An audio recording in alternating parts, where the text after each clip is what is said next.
Hello and welcome.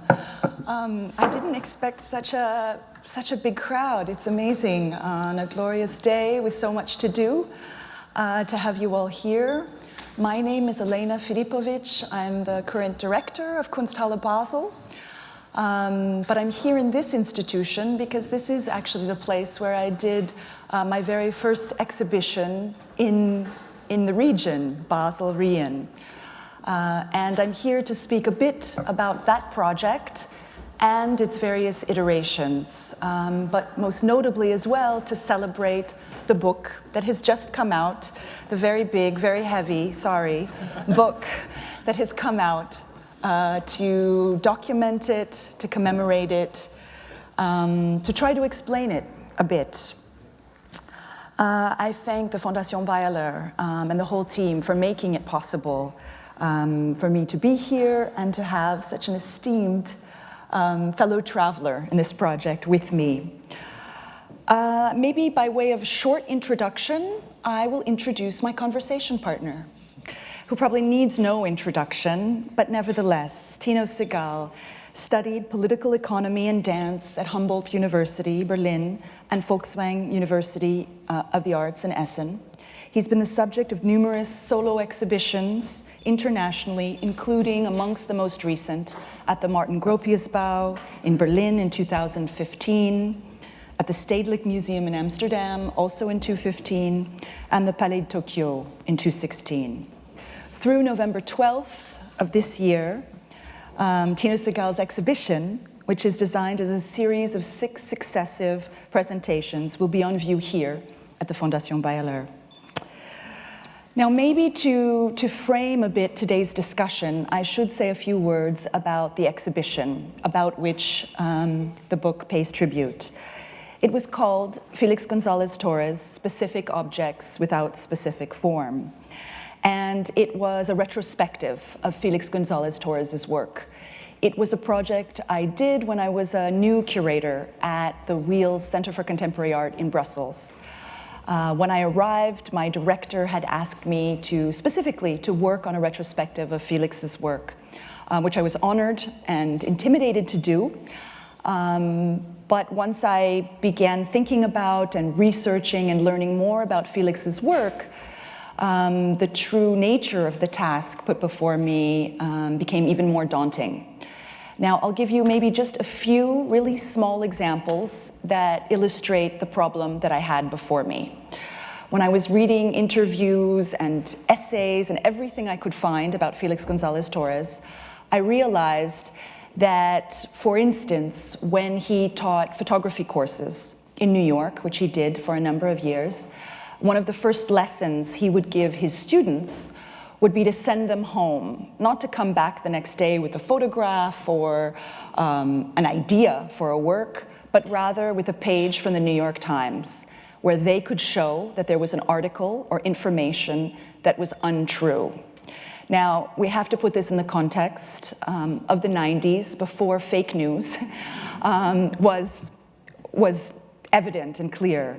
And already then, Felix Gonzalez-Torres was making his students realize that maybe the first important task as an artist was first to be critical, was first to question authority, was first to know that maybe the things we're told, even in the New York Times, could have a falsehood embedded in them.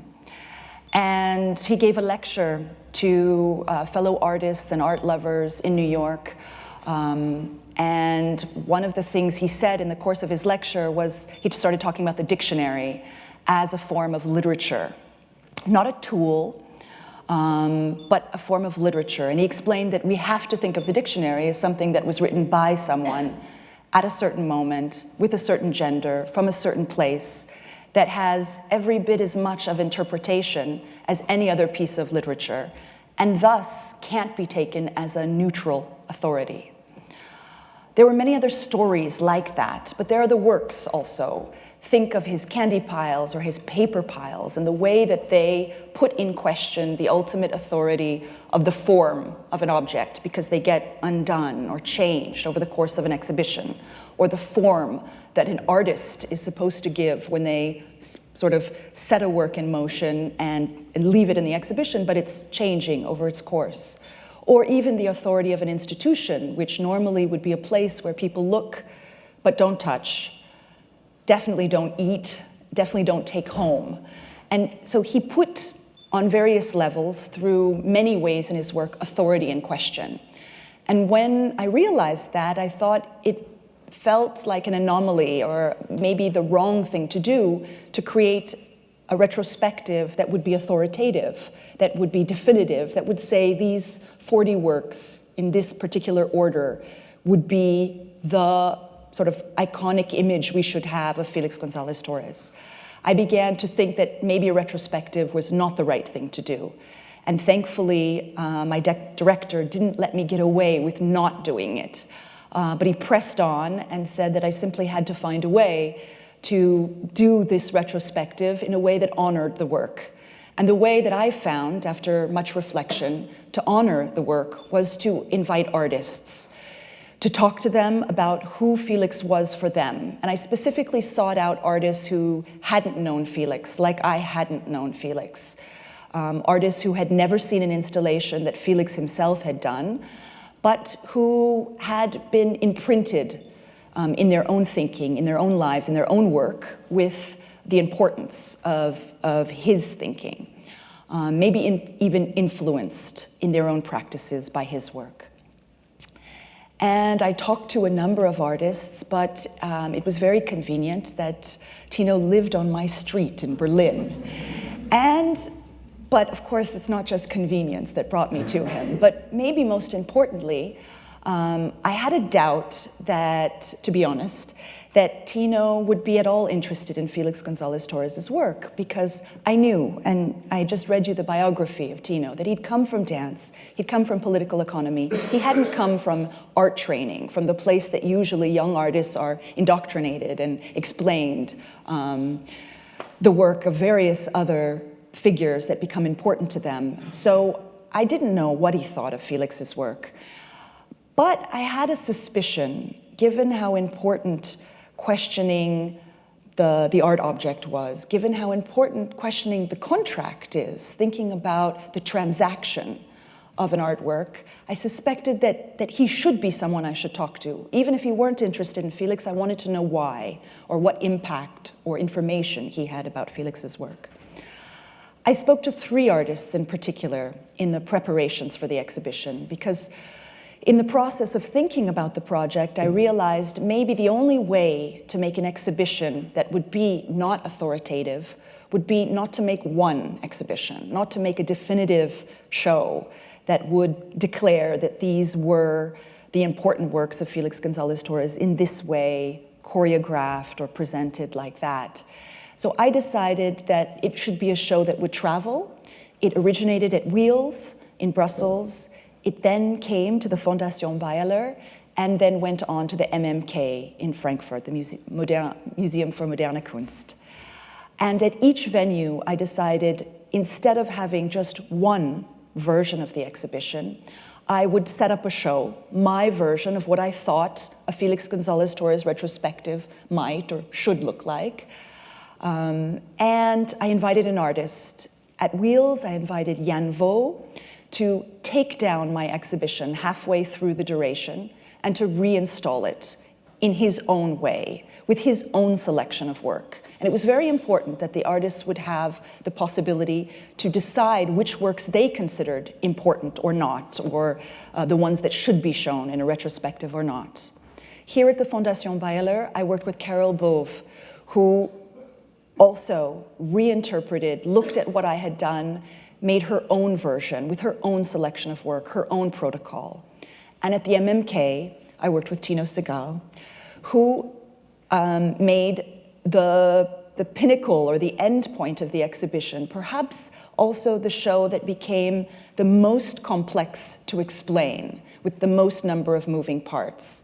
And so it thrills me in all the conversations or thinking that I've had about the exhibition and this book that now attempts in some way to document these 6 versions of a Felix GonzalezTorres retrospective, to be with him, because it's the first time that we've had the first chance to speak after that project about how it is he came to thinking about making his version of the show as he did. Now, maybe before I get him to tell you all, but also to tell me, about a reflection that comes after the fact of doing it, I will say that each of the artists made a proper retrospective of Felix GonzalezTorres' work, but inevitably each of those retrospectives is a kind of mirror or a reflection on their own thinking and their own practices. And so I know that while I was working with and talking to Tino about what he was preparing, as his version, in my head, I couldn't help thinking of his own practice and the different things that, the way that maybe in time, his exhibition would be read not only as an exhibition of Felix GonzalezTorres, but that people would be reading it through the lens of works like the pieces you see here at the Fondation Beyeler. Maybe I'll say one last thing, which is I know in our early conversations about the exhibition, one of the things that inspired me very much in my thinking about giving me the authority, in a way, to do the show as I did, I thought a lot about Felix's exhibition, Every Week There's Something Different. And when we began talking, Tino, that was an important conversation, that Felix had organized an exhibition, his first big gallery show in New York in 1991, and he called it Every Week There's Something Different, with, as the title implies, every week, a changing constellation of works. That was sort of one of our important starting points in the conversation. Maybe you can tell us about how you came to and what you did for those who didn't manage to see that version of the retrospective. Yeah, thank you, Elena. Yeah, I think that for me, first of all, like when you invited me, it's a little bit like, as an artist, I mean, it's not the first time somebody asked me, like, do you want to have a show with like just you and another artist, you know? And it's always a little bit like you kind of get married in public or something. And I was like, okay, I'm not really a curator, but I'm fine with GonzalezTorres. Like, he is really an important part of my lineage. I mean, I always say, like, you have the official lineage, the one that you kind of decide upon as a grown-up, and then you have the unofficial lineage of some random people who actually influenced you, which you wouldn't say in public, you know, like, and my official lineage, the unofficial I can tell you later at the bar or something, but the official lineage would be something like Watteau, Seurat, probably Duchamp, Buren, GonzalezTorres, you know, something like that, maybe Kuhn somewhere in the middle. And I mean, on the visual art side, and there's obviously the dance side, for me very strongly, with people like Balanchine or Forsyth or Xavier Leroy. And so, first of all, I was like, okay, like, I can do this. Like, I can stand by that in public. That's why I'm happy to be here. And I think you did an amazing, beautiful book. And I'd like to gift it also to people I like, because I think it is really beautiful. And in terms of Felix, the reason why Felix GonzalezTorres' work was important to me is because exactly also what you say in the title of your show, specific objects without specific form. So like the fact that like my works change all the time, and he's maybe the first person in visual art who makes really visual artworks that are kind of to experience as processual. If you take candy away, you know, like, it's a different, and you eat the candy or whatever, like, it's a different work. And over time, it really changes. If you come back to the show, you see the pile is diminished, or you take a poster, it was like part of one context in the show. Suddenly you see it in, you know, in people's hallways as a kind of singular thing. So that was also something that was interesting to me, which maybe I haven't achieved as well as he has, like where like things have different functions in different contexts, you know, like so, or work different in different contexts, although they're literally the same thing. So, but so for me, it was interesting that he really but I think the most interesting thing for me about Gonzalez-Torres was his craft. That, like, to me, he was somebody who constructed situations much more than just producing an object. Like, when you're in front of his works, like, there's a real kind of experiential kind of dilemma or questioning happens. I remember in 2001, I showed in Museum Ludwig in a room with like Robert Morris and Felix Gonzalez-Torres, and like, normally it's like, okay, like, I always have a little bit of an advantage because like, I've got a human presence, which is energetically much stronger than like an object. So I'm used to getting the attention also somehow. That wasn't intentional, but I realized that over time. But I realized that Gonzalez-Torres, like, people really, that was strong competition, because like, people are in front of these passports, these stacks of passports, which are highly seductive and beautiful, and they're really like wondering, can I take one? Because there's no mention that you can take one or that you can take one, but somehow the way he's presented them in this like stack on the floor kind of suggests to people that you could. And that, I think, is in terms of mise en scène, in terms of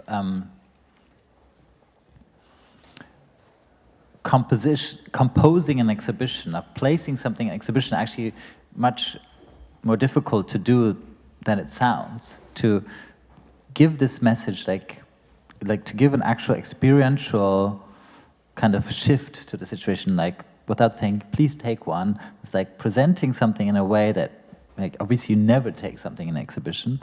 And so beyond that, the other important thing is that all the kind of like experiential dilemma which comes with that people are like, I want to take it, seductive, it seems like I can take it, but wait, I'm in a museum, like I can't just take an object in a museum, but this is just a little paper thing, and they're like kind of, and so people are really like busy, like in a moment. And I was like, wow, like he's really constructing a specific situation through objects. And so that was something that I really respected, and something obviously I wanted to do, and or was already doing. And but like with this, I don't think he managed to do it on the level of exhibition. So the show that you just mentioned, Elena, of like every week the show will be different. Like it was, you couldn't actually experience that really when you came to the show. Like you would come to Andrea Rosen Gallery in 1991 with like one show, and probably you wouldn't come back the next week. So the whole concept for the show I did for you in Frankfurt was that like you can actually experience, like you have a very specific experience when you're in front of these kind of stacks or candy piles, that you actually experience this kind of changing of the show. And it's not just an idea of changing, which to me would be my critique of this every week the show will be different show in 91. So what I did, and that's I think the Gonzalez-Torres Foundation made a big effort in kind of documenting it, is I actually did 7 shows. And the 7 shows would show also Gonzalez-Torres in his kind of variety. For example, there was one show which only consisted of light strings, like, and all the other works were gone. There was one show which like focused on his like political, like his works which were explicitly political. Then there was like a third show which was like kind of Felix Gonzalez-Torres as a kind of minimal sculptor, like, and so there were 7 of these, and then there were like 2 art handlers at the time, at every moment, and who were like just changing this show leaf, like let's say from first version, maybe this like political show, to the next version, which was maybe then this minimal show, yeah. And so they wouldn't be like under stress or something. They would just be in one room, wherever you would go, you would see them kind of. Let's see, maybe I can show you a photo later, but see if I can do 2 things at the same time. But maybe so people understand, actually. What do you see them do this, like taking off the perfect lovers and putting it somewhere? You have to imagine 7 shows in one place at one time. Yeah. And so basically, if you like if you'd stay around 7 hours, you would see also these 7 shows passing through. It would never be like a kind of fixed point or something. They would, when they would set up one show, I think they would walk one round, have a cigarette, because they all like to smoke, these art handlers. So there was a balcony also with a nice kind of Gonzalez-Torres curtain. When they would open the window, smoke, then the curtain would blow a bit, and then they would continue. Yeah, so it was very like kind of continuous project, altered continuously. And yeah, in the book, yeah, I mean, like I said, like in the book you see the whole, they made a point of kind of having these floor plans and all these photos of like what each of these 7 shows was. And you also have beautiful photos of my old friend Anne Imhoff, who was one of the art handlers.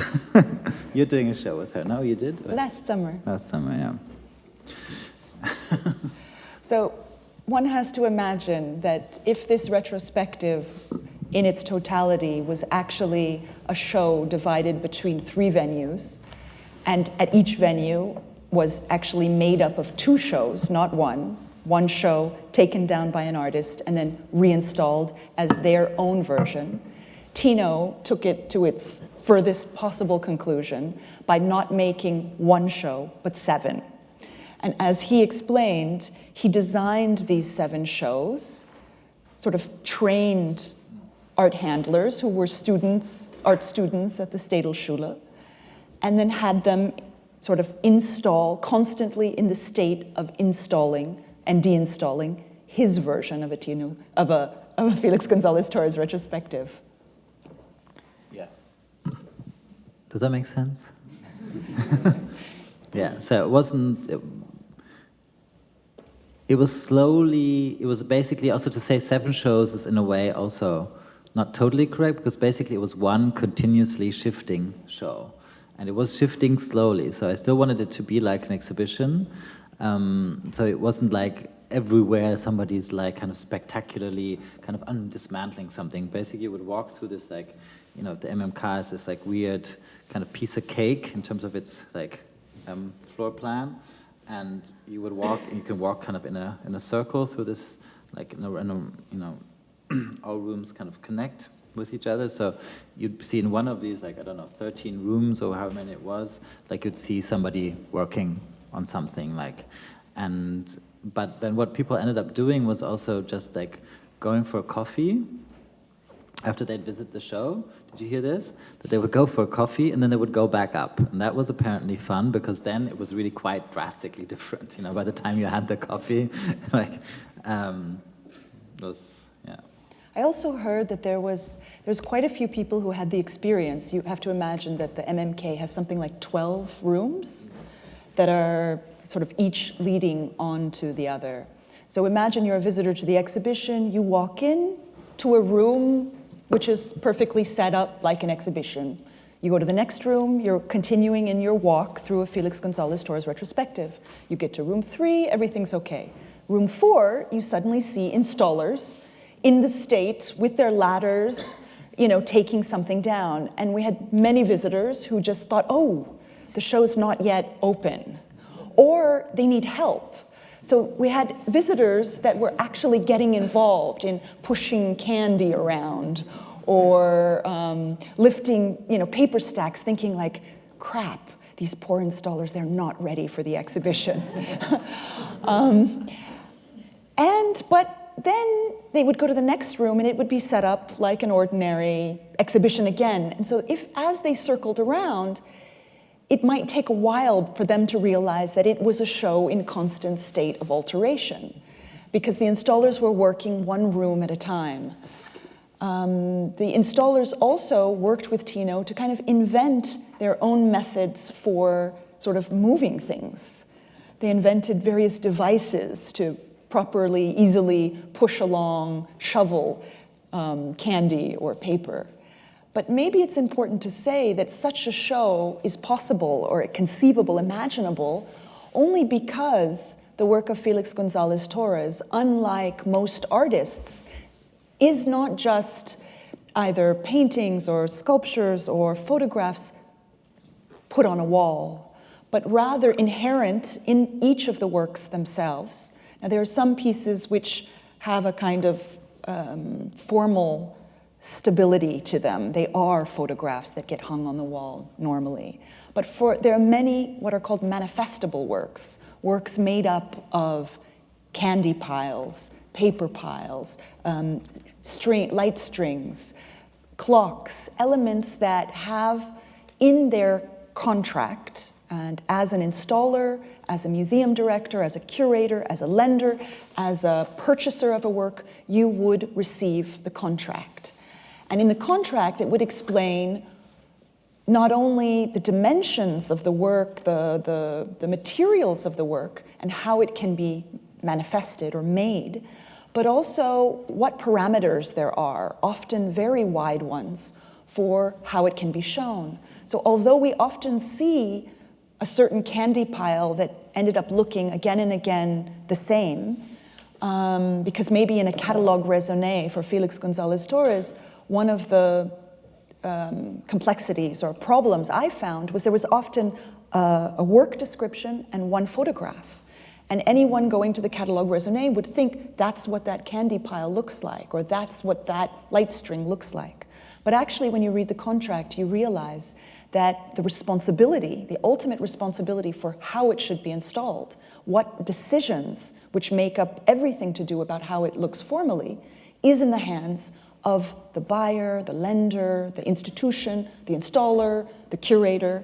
And it was for this reason, precisely, that asking artists to think about how to install Felix Gonzalez-Torres' work, or even asking someone else, meant that you could say the same work that was in my show, and we did have quite some overlaps between our shows, but they looked radically different between the way I had chosen to show a work and the way that Tino had. And exactly this room for interpretation is built into the work. Yeah, I think that's a very important point, that and something that I was also interested in, that this whole malleability and this whole kind of giving over the responsibility to the buyer, to the institution, to the curator, was something which wasn't really experienceable. Can you say that? Like, one couldn't experience that normally, because it was like people would make the decision, and then if you really knew Gonzalez-Torres' work, you'd see, well, maybe it's a little bit different in the next place. So I wanted to make that aspect of the work kind of visible, no? And obviously that's only really possible with his work. And then another thing was that all of his works are actually untitled. So I had like some conversations with Andrea Rosen about that, because I said, well, if they're untitled, they're untitled. That means that we don't have to put labels, because of course the whole show was only really possible, you know, if we don't have to always shift the labels around. That would have also, you know, been a bit difficult, and also wouldn't have looked really good, and a whole nother thing to do. But I said, well, they are untitled. Then he also has these bracketed titles, like, you know, Portrait of Dad, or Ross in LA, or whatever it is. But I was like, but I'm not so interested in his personal life and however he tries to remember these kind of bracketed titles. So I said, let's take him at face value. If they're untitled, you don't need to know a title. So you just experience the work. And that also made it much easier to kind of just move this stuff around. But that's interesting, because that's maybe a decision that an artist would dare to do, that maybe an institutional curator, I would sort of never have thought to or dared to not have labels, because it felt like I had a certain historical responsibility. I also conceived my selection really with the weight of history on my shoulders and trying to show a progression in Felix Gonzalez-Torres' work. I showed his very first paper stack and how it was on a pedestal, because I wanted to show that actually he was already at that moment, or still at that moment, engaging with the history of conventional sort of painting and sculpture, and then makes the move to bring the paper stacks to the floor without a pedestal. They become the pedestal. And I know in the conversation I had with Jan Vo, for instance, it was exactly that early work of Felix Gonzalez-Torres that he didn't want to show in his version of the retrospective, because he said for him, that was Felix Gonzalez-Torres had not yet arrived at what we think of as Felix Gonzalez-Torres. So my Felix and Jan Vo's Felix was very different, and my Felix and Tino's Felix was also different, because there were certain things you were clearly interested in. And I would love to speak also to your selection, because a curatorial job is not just about how do you install the work or what protocol do you give, but how do you select what goes into a retrospective? And you had very clear ideas about which Felix works you wanted. Did I? Yeah, you did. So many years ago.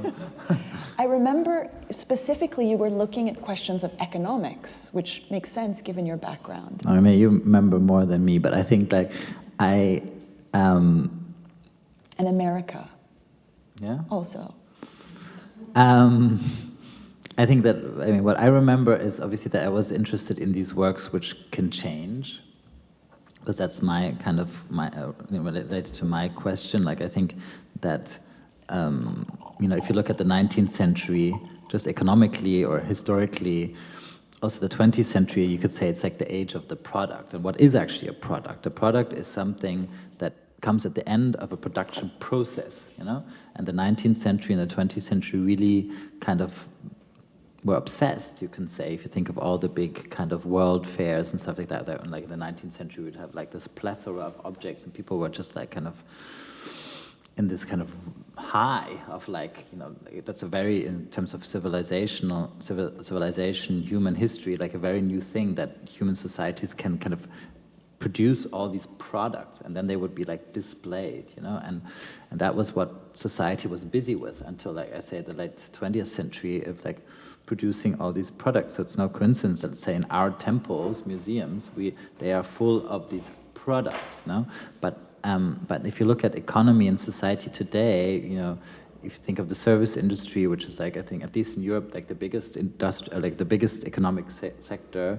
If you look at like social media, it's like very processual.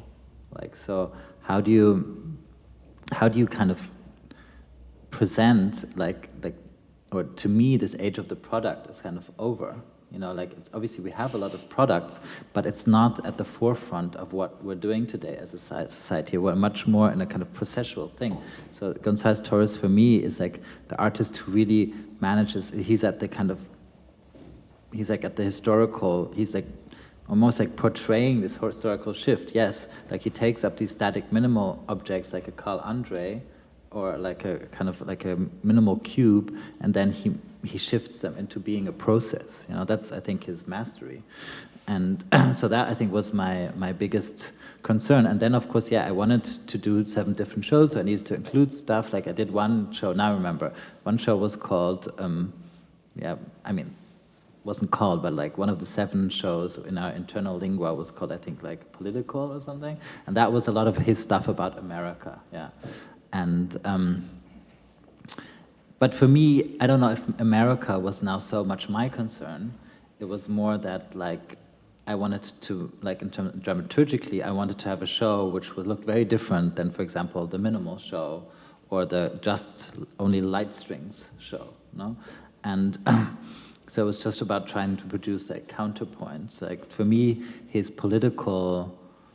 I found his politics sometimes like borderline naive or something. Like that's the issue that I would have with him, this kind of subversion. And like, I mean, he was also younger than we are now. Like I was thinking that earlier. Like he died younger than we are now, no? Although I still feel young, but, this whole kind of subversion, and what would he talk about? I can't even remember, but like all of this kind of subversive, and like also when you said like questioning authority, it's like, oh my God, just grow up, like and be responsible. Sorry, and is somebody gonna like quote me again on this? And like, I have to be careful what I say. Well, at least I got Richard to laugh. What do you say to that, Richard? Keep going. Yeah, okay. but like, so I wasn't necessarily interested in America as for my sake. Yeah, as maybe I also take up this role of a curator, but in terms of my own interest, I would just wanted to, like, if you wanted to show a changing process, it's not so interesting to show a changing process which goes from one state which is similar to the next state, which is similar to the next state. It's so interesting to go from one state which is very different to the next state, which is different to the. So that's how I needed to compose that in time, no? Yeah. But so why 7 shows? No, I mean, I don't know. Was it even 7 or 6? I don't even know. But like to me, it was Well, just 6 plus 1. What was the +1? Well, that's what I want you to talk about. But the last one, it seems, was one left in the hands of the installers. Oh, right. Yeah. Yeah, I kind of let them do what they wanted, no? Yeah. I forgot about that. Because I but never it's really all saw... in the book. Yeah. No, because I never really saw that, and I'm not sure they did a good job. Also, I mean, and that was honest. I'm not sure. That's not me. That's a German person speaking. It means like when I say I'm not sure they did a good job, it means it actually means that. It's like maybe they did do a good job, but I just didn't really see. I mean, it just didn't. Because you couldn't be there every single day over the whole duration of the exhibition. I think they shortcutted it through that a little bit. They were just like, let's go back to position 1. But it's interesting even that in your conception of the exhibition, you had 6, which could have been 3 or it could have been 19, but 6 different versions of an exhibition that you constructed, that you sort of mastermind, and that you wanted one that would be for the people who were in the process of actually doing the work, that they would have full sort of control over what they would do. I mean, it just comes out of the logic. I think that it comes out of the logic, like you explained very eloquently, out of the logic of his work, you know, where it's all about this, like even, I mean, some of the most radical things that also Andrea explained to me then is like this, he has these portraits, no, which like the portraits are these kind of like, like white letters on black font, which have these like important dates in somebody's life, you know, and it can be a political event, can be a very personal event and like when you buy these works, apparently, like you can add yourself, like something to it. And like, so this malleability, this transformability, that's really part of his whole worldview, let's say. And I agree with that. Like, you're not the same person. You know, like, and you evolve as a person, and maybe you need a different portrait. And so here's an artist who's making a portrait which can somehow change. So I was just taking up, to answer your question, I was just taking up like what was in his work, but then you emphasized by like also each time doing 2 shows, you know, like your version of the show, then having that. So I just continued that logic. Okay, then I did 6, and then okay, yeah, these art handlers who were like literally there every day, and you know, obviously there's a number of artists. You know, I think 2 of them are actually relatively known now. Yeah, but I have to ask Anna Inhofe what they did. Like, I don't really know. So I'm curious, and maybe the audience is too, to hear you speak about how you trained them, and how training them to install and deinstall and move around a Felix GonzalezTorres retrospective might be either different or the same from the way you would install, say, the people upstairs doing what they're doing at the Fondation Beyeler. Yeah, I mean, I remember we had very little time, and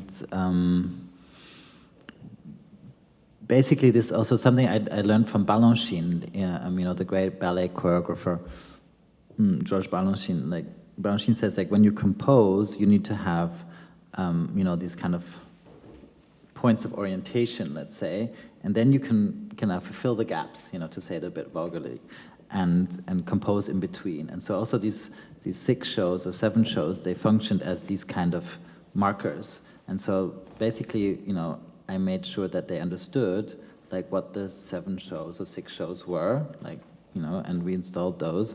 And then it was about like, let's say, transitioning from one to the other. So you have like, okay, show 1, and then I just let them do 1 at a time. So it wasn't micromanaged. I don't know if I told them exactly in which order they had to do it. I don't think so. Like in which order they had to kind of deinstall and reinstall the next show. I think they just did it room by room.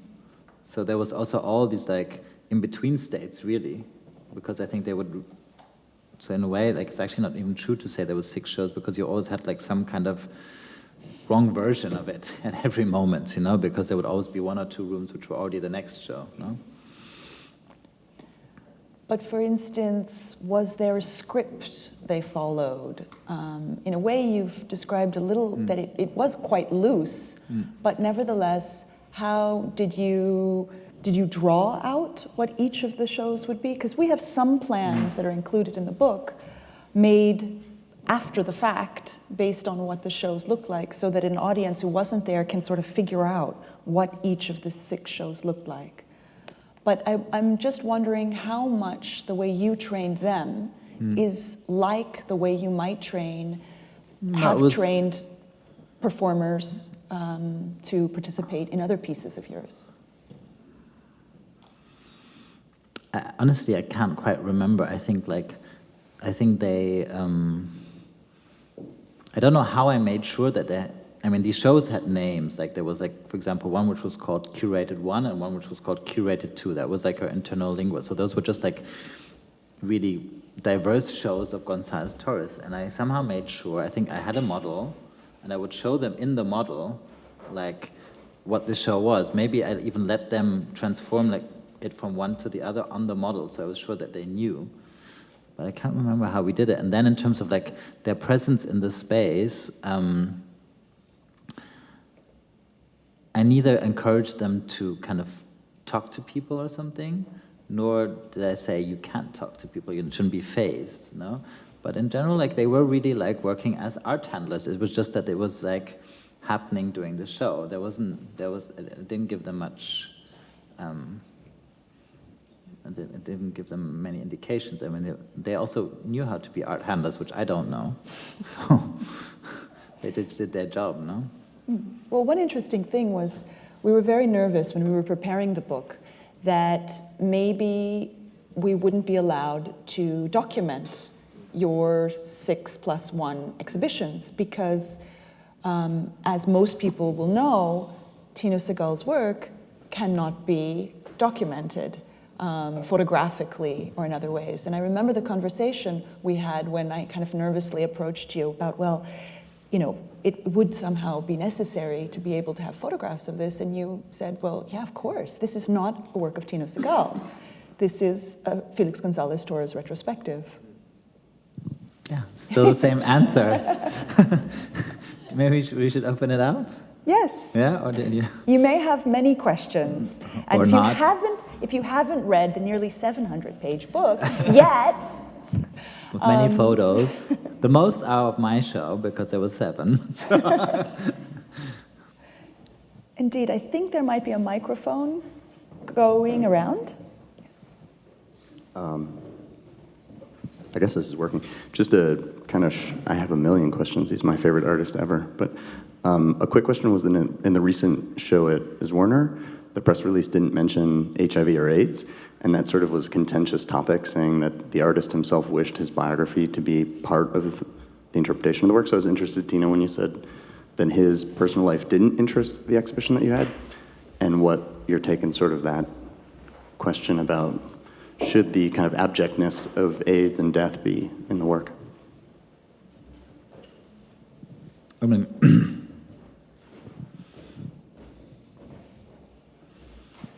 when I said that earlier, like I think that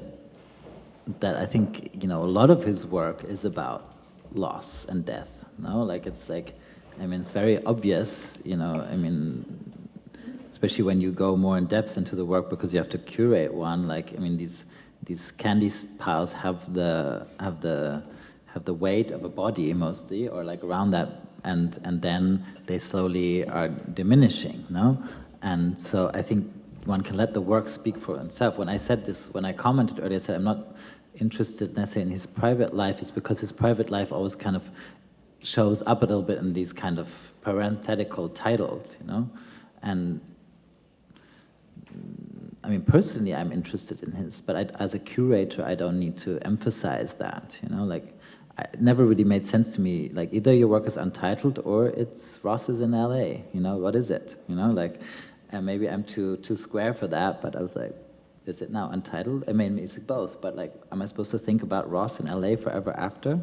Like, that was his boyfriend, no? Like, I don't know, like, but obviously, like the question of death and the loss of his partner is, I think, very, very strong in the work, and I think that's where it's also, you know, the most striking.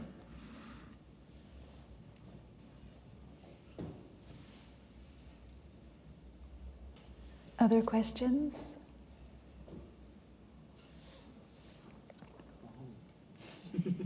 I might have another, maybe the last then.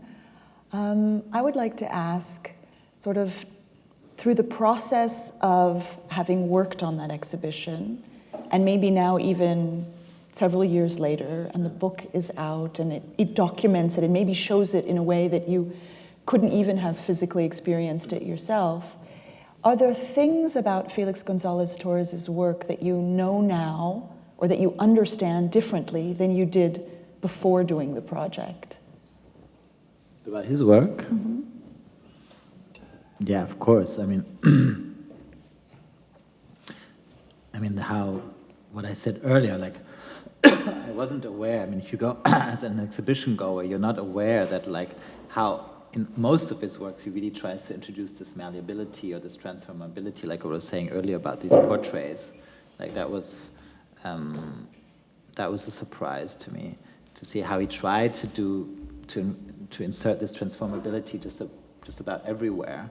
Like that you can, I also didn't fully know that, like, it's really up to you how you hang these light strings. You know, most of you might know these light strings, and it's again, like, what is the connection between like a kind of candy stack and a light string? It's like very different aesthetics in a way.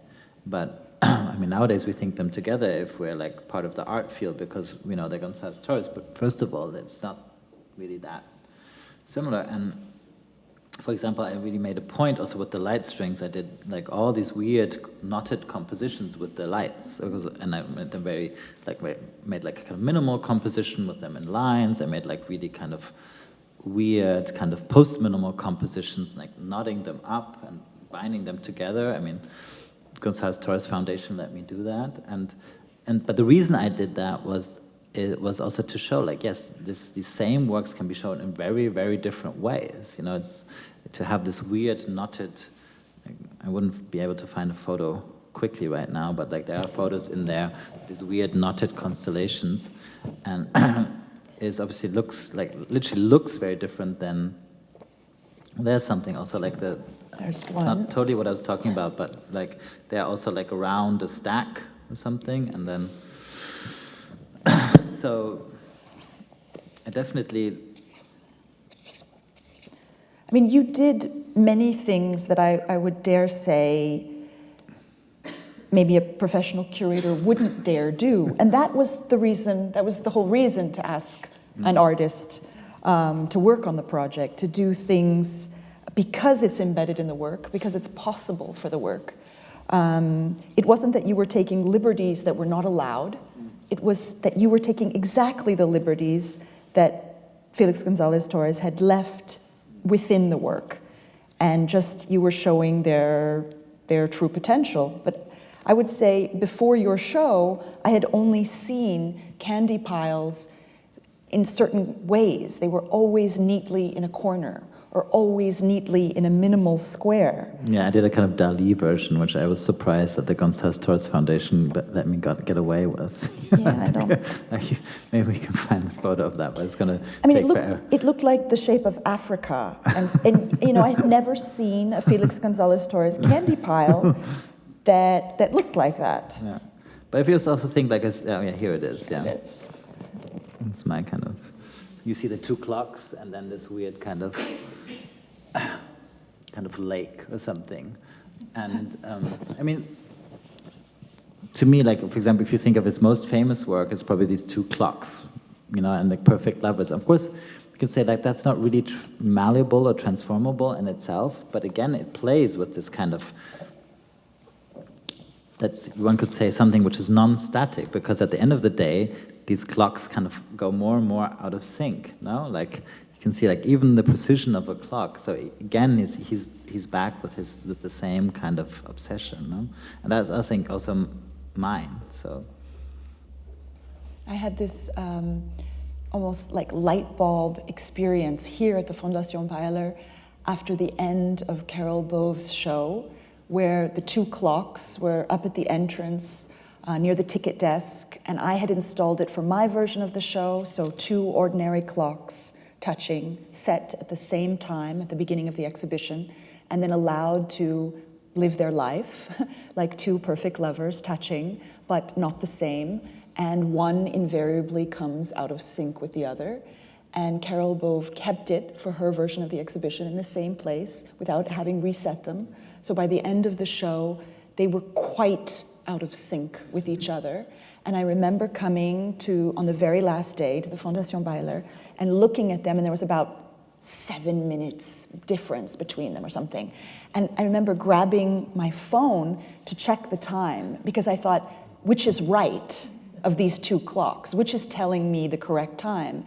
And I had yet a different time on my clock, and I suddenly realized the whole of the show was about that, putting two things always next to each other, or in your case, 2 and then within 2, 7, and none of them would be the right or the definitive Felix GonzalezTorres. They would all be some version that would make you realize that none of them was whole and right and yeah, definitive, authoritative, but versions, interpretations. Yeah, maybe one last thing. I think that you can say, like, to bring it to kind of a more like historical or philosophical perspective, like you can say that like most cultures in the history of humankind, they embrace the fact that like nothing is permanent.